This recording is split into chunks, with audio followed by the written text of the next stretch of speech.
community uh, of Filipino travelers, um, world travelers. We are a SEC-registered nonprofit organization in the Philippines. I just wanted to contribute to the discussion po. A real life example of is in Greenland, in the city of Nuuk. Flights used to be very expensive to fly to Nuuk because of their short runways. So exact same problem that the size of the planes were limited because of the size of the runway, and they now extended that runway. And there are a lot of flights now going into Nuuk, and the prices have dropped. Um, so it's just, adding to the, it's a proof that if we extend the runway, bigger planes could fly that are not restricted in their flight times, and the price drops.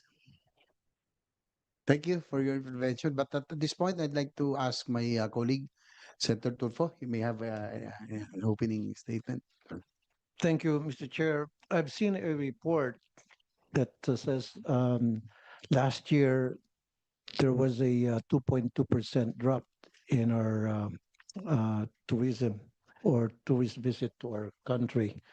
And yung pre-pandemic years, hindi na tayo naka-recover and it keeps dropping. And of course, may mga reasons binigay sa atin ng ating gobyerno, Department of Tourism. Nandiyan yung infrastructure na pag-usapan natin kanina, yung airport, seaport, of course, airfares, roads, etc. And dagdag pa dyan, sabi nga ng Department of Tourism, maliit lang yung budget natin sa marketing, $52 million compared to $52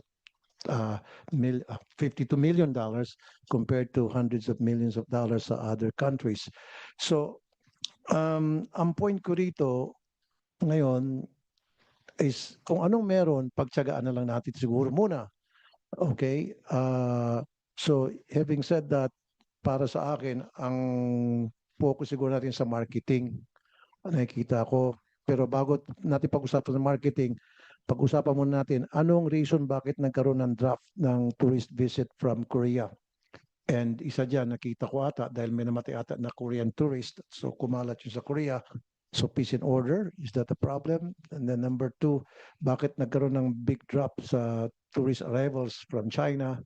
Is it because of West Philippine Sea, may tension sa country ng Philippines and China? So naging maigpit ang China sa kanilang mga advisories dahil na wag pumunta mo ng Pilipinas and all.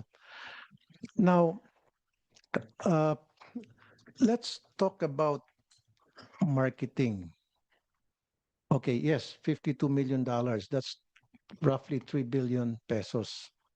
Bakit hindi tayo makipag-tie up sa mga travel bloggers? Marami yan mga travel bloggers. We connect with them, whether local or abroad. So kung target natin ay mga Korean tourist, so dapat makipag-tie up tayo sa mga bloggers ng mga Koreano. Kung target natin Japan, makipag-tie up tayo sa mga bloggers na Japanese para i-promote yung ating bansa. I think kulang tayo sa departamentong yan. And may nakita akong vlog ng Amerikano, Mr. Chair, sa TikTok, sinisiraan tayo. Sa halip na puriin tayo, ang nakalagay pa ata doon, Boracay, ano bang caption niya doon? Paradise or scam? Para malaman ng ating Secretary ng Tourism, pagdating mo doon sa Boracay, meron kang nakalagay doon, non-tourist and tourist. So merong pila ang non-tourist at may pila ang tourist. Sa tourist, foreign tourist. Nakalagay pala local tourist and then foreign tourist.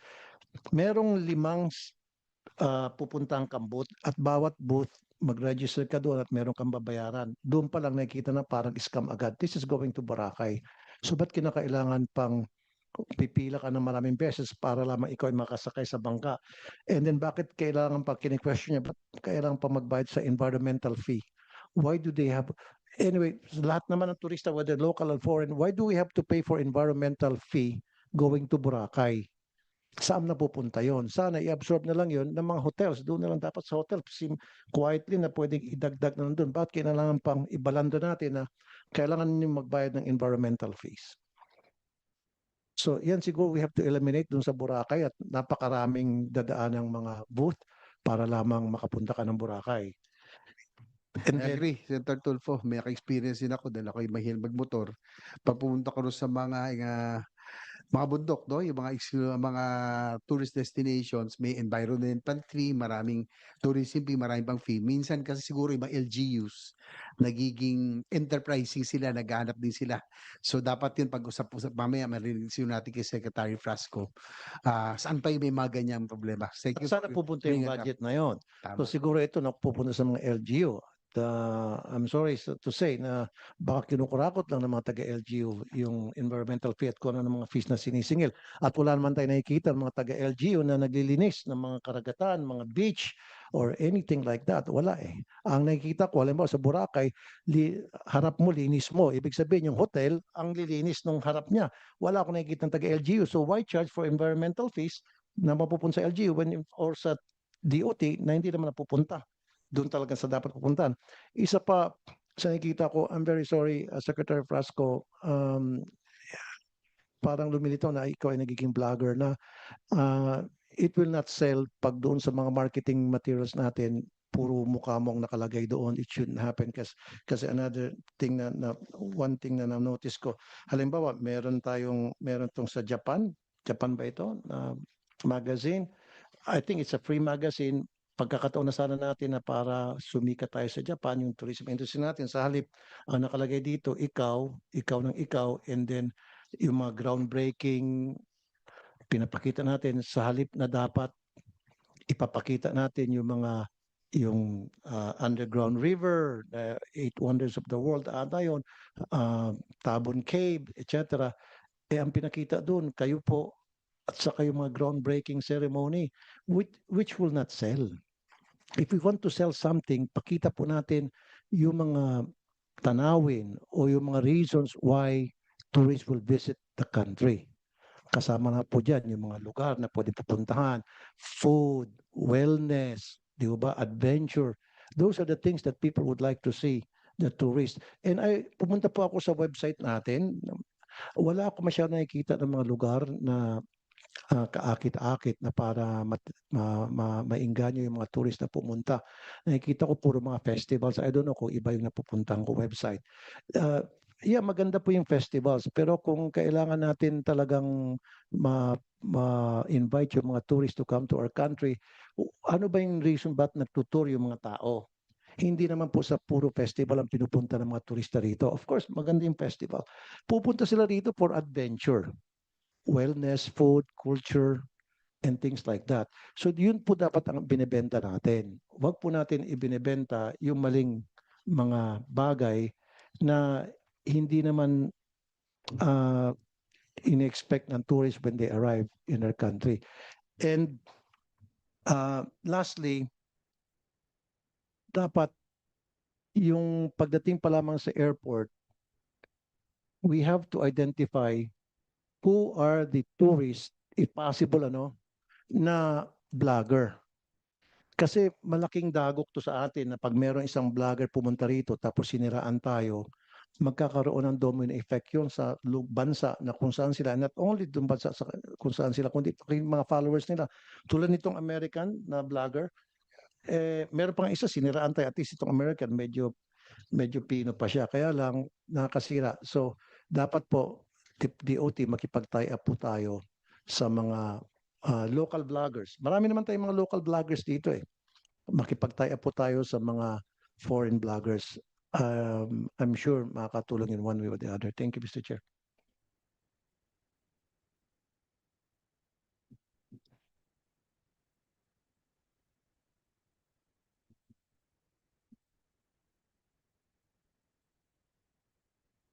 Thank you. Probably we can continue. Mr. Chair, Yes, Secretary Frasco. may I be given an opportunity to? Yes, please. Yes. First of all, Mr. Chair, I'm very grateful to Senator Tulfo for bringing up the necessary interventions as far as safety and security is concerned, as this is indeed one of the most important sources of travel confidence coming into the country. And therefore, we are in full agreement that there is a need to ensure that the whole of government is working as far as tourist safety. On the side of the Department of Tourism, to the extent that our mandate allows, our Office of Human Capital Development has trained over 8,000 tourist police that are designated in various destinations in the country in partnership with the Department of Interior and the PNP. In addition to this, in conjunction with our work with the Korean Embassy as well as the Korean Cultural Center, we have also begun trainings on Korean-speaking tourist police. Third, with the establishment of the Tourist Assistance Call Center, first in the Philippines, we have also already trained and deployed Korean-speaking call center agents. The call center is 151 Tour or 8687, and it has already received over 23,000 calls. But then again, all of these efforts are for naught with a single or repeated instance of harm put upon our tourists by lawless elements. This is why we continue with our advocacy that tourist safety should be a top priority. So prevailing has been this advocacy on the part of the Department of Tourism that we have actually proposed the convening of a national tourism task force on tourist safety. My understanding is that this is now with the DILG for review, and the composition of this task force will be various law enforcement agencies in partnership with our local government units. We await the convening of this national task force, even as we continue to work with various embassies all over the world. Pertaining to international tourist arrivals, we would just like to put on record that data presented by the Bureau of Immigration together with eTravel shows that in 2025, a total number of 6.48 million international arrivals came upon the Philippines. This is a composite of foreign citizens as well as overseas Filipinos. If you compare the data from 2025 to 2024, using the same metrics of Bureau of Immigration and eTravel, there's actually a 0.76 growth rather than a decline. That being said, we recognize the challenges of the South Korean market. The decline in their outbound travel is not limited to the Philippines, but is seen all over the Southeast Asian region. With that, we have worked very closely with the Korean Embassy, our Korean communities, as well as our tourism attachés and the Tourism Promotions Board, precisely to ramp up efforts on promotions specific to the South Korean market. We have also sought to diversify our markets, veering away from a very high dependency on particular markets alone. With that, we have opened up the Indian market. Our president has shifted the policy from requiring visas to having visa-free travel from India to the Philippines. And this, in conjunction with the inaugural flights from Delhi to Manila, which began on October 1 at 3 times daily and which was increased to 5 times daily in December, we have immediately seen a 21% growth from the Indian market. In addition to this, challenges in recovering the Chinese market have also been devastating as far as tourism is concerned in the Philippines. Since 2023, the Department of Tourism has advocated for the institution of an electronic travel system for China, knowing how our competitors have liberalized their visa policies coming from China. The Department of Foreign Affairs instituted the e-travel only to suspend the same a few months later. We did not stop with our advocacy for liberalized visa policies, and we're pleased that very recently, visa-free travel from China has been announced. We do not anticipate an immediate surge in Chinese arrivals, but we do anticipate that since demand from China, according to our Beijing and Shanghai offices, has never waned, that there will be a gradual increase, especially in light of the forthcoming Chinese New Year celebrations. Even so, we recognize that recovery of flights coming from China is less than 50%. And therefore, we request the Civil Aeronautics Board, as well as our partners in the aviation industry, to help as far as accessibility coming into the Philippines and to help in the recovery of flights. Speaking of flights, I understand that the conversation on managing ticket prices is a going concern. This has been talked about not only now, but for many years now. And the solution always seems to be a long-term one. We either reclaim, we either extend the runway, or have to construct facilities that will address this problem, not now, but in the years to come. What has not found too much information or conversation in the public sphere is the fact that the airline industry is a deregulated industry by virtue of an executive order that was issued in 2011, and also in light of international treaties entered into by the Philippines. And so, it is a humble suggestion on the part of the Department of Tourism that since this is an investigation in aid of legislation, that perhaps it is high time that we revisit the regulations or lack of regulations as far as airline ticket pricing is concerned. My understanding is that the chief regulatory body of this matter is the Civil Aeronautics Board, which is why the Department of Tourism, as early as last year, presented its request to the CAB. First, to present a monthly index of ticket pricing for all airlines in order that there be no market shocks as far as the public is concerned, and in order that the CAB may be able to strictly implement its suggested price ceiling. Without a strict implementation of this matter and without revisiting the deregulation of the airline industry, it is very difficult on the Department of Tourism to manage a matter that is simply not within its mandate. That being said, as far as promotions is concerned, and which is our chief mandate, I would like to put on the record a matter that has been already clarified by the Department of Tourism. In that, the magazine that bore my image, called Philippine Topics, that was published in Japan and subsequently distributed for free, absolutely had no consent, funding, or information on the part of myself or on the part of the Department of Tourism. I did not pay for that magazine.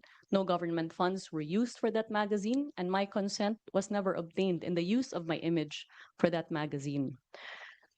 That being said, I wish to clarify that the Department of Tourism maintains two social media sites. One is the corporate site, which reports on the activities of the agency as well as the head of its agency. As far as the programs and projects of the Department of Tourism is concerned, and inevitably, as I have sought as best I can to be as present as possible in all the destinations in the country that have been visited by us in the past 3 years, perhaps that is the reason why my face prominently appears in the Department of Tourism's website, as that reports on our activities. On the other hand, there is a marketing platform of the DOT that reports on all of the destinations and markets all of the destinations in conjunction as well with the sites of the Tourism Promotions Board.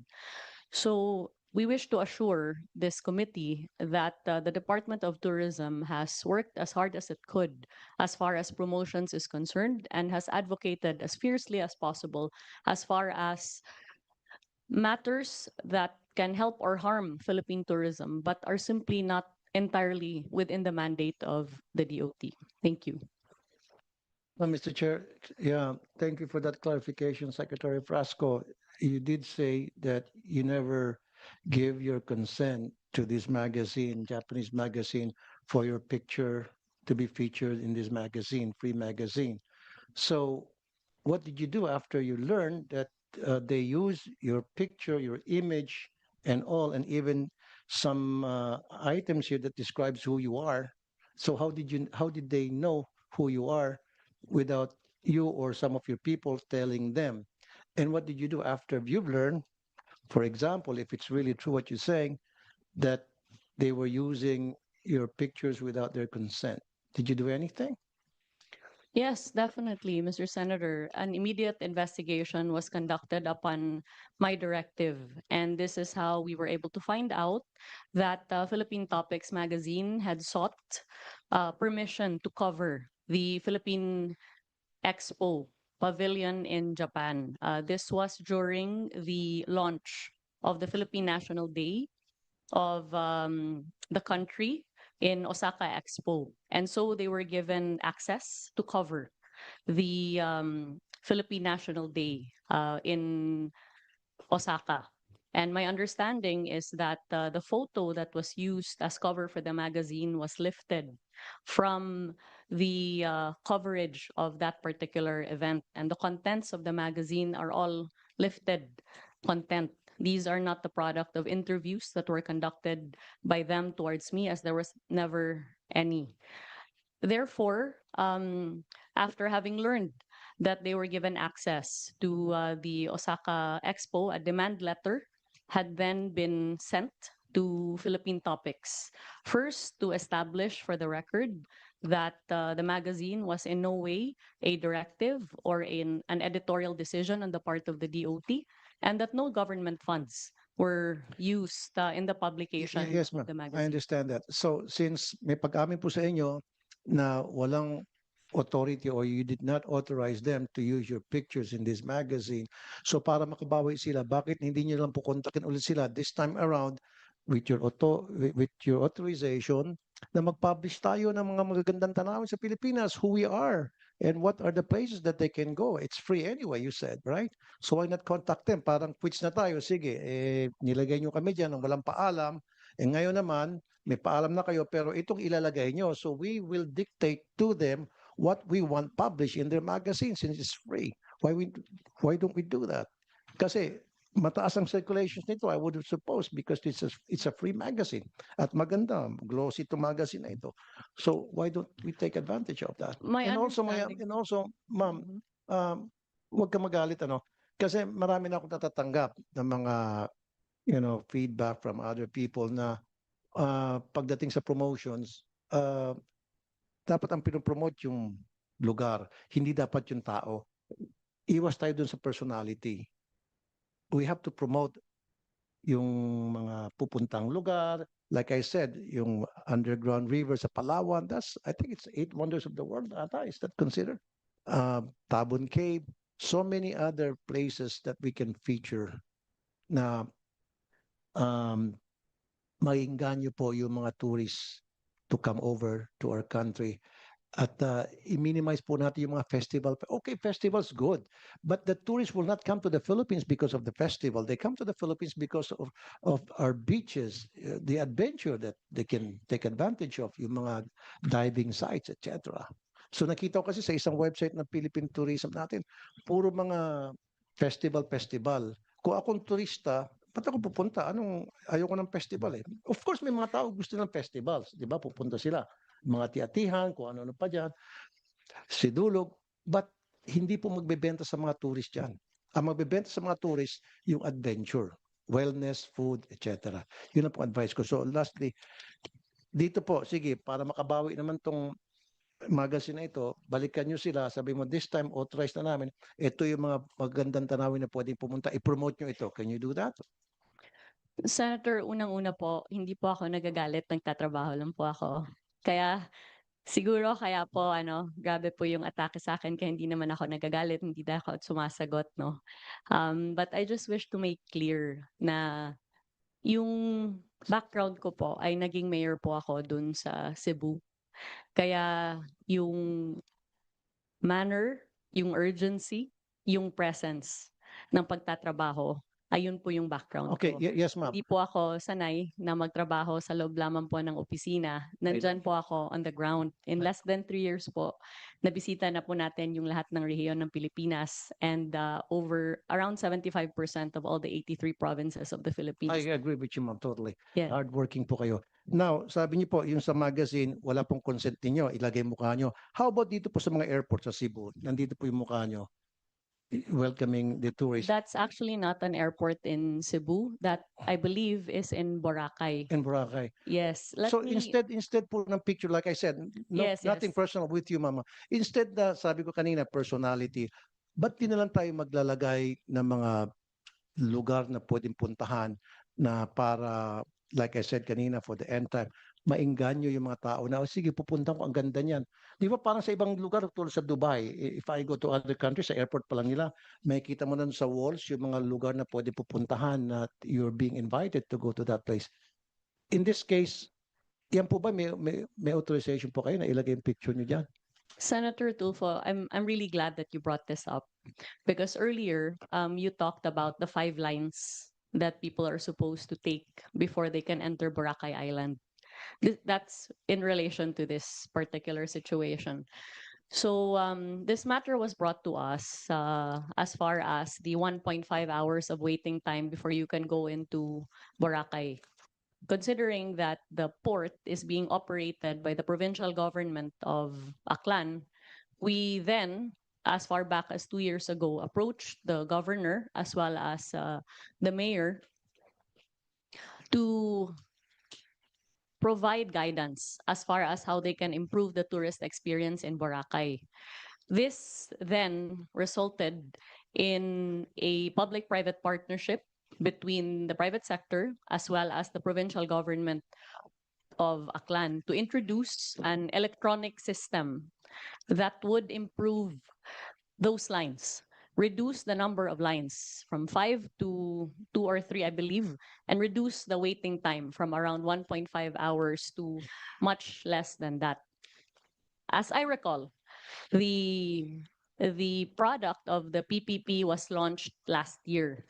And I'm told that this tarpaulin was put up because I was supposed to have arrived at the inauguration of this PPP project. But another urgent matter came up here in Manila, and hence I was not able to attend. That is the reason why that welcome tarpaulin is there. But I did not direct the putting up of that tarpaulin, but the reason why it's there is because they put it up as a welcome sign at the launch of that PPP project to improve the ticketing of Boracay. Nonetheless, when this matter was brought to light, we actually already ordered all of our regional offices, including Region 6, to take down any offending material, as the case may be, or any material that bears my image. But at the end of the day, I believe that this is a matter of visibility and performance. The question is whether or not the Department of Tourism has performed its mandate in the past 3 years. I respectfully submit that we have within the 93% slashed budget that we have been given and within the limited mandate that we have been given. But it's quite impossible for us to deliver a miracle if we are not provided with the appropriate funding and if we do not obtain the necessary assistance that is needed in order to ensure that infrastructure, connectivity, safety and security, and all of these matters are addressed. Okay, ma'am, huwag kayong magalit ha. Bine-voice out ko lang kung ano yung mga sinasabi ng netizens, kung ano yung nakakarating sa akin sumbong. Now, sabi niyo po, yung sa Korea, wala kayong authorization doon, maging sa airport, may authorization ba kayo na para ilagay yung picture niyo? And then isa pa po, meron ditong promotion na kayo po'y nakasakay sa bangka and you're promoting the Philippines at kayo po'y nakadamit ng mga bulaklakin at sa Lake Cebu ba ito? Ito ba'y walang authorization nyo rin na ilalagay po yung mukha nyo dun sa cover ng magazine na kayo po'y nakabihis at parang nag-invite ng mga tourist? Senator Tulfo, that photo I believe you're pertaining to is one that was taken during the Philippine Experience Program, Heritage, Culture, and Arts Caravan that the Department of Tourism implemented in the Soc-Sargen region.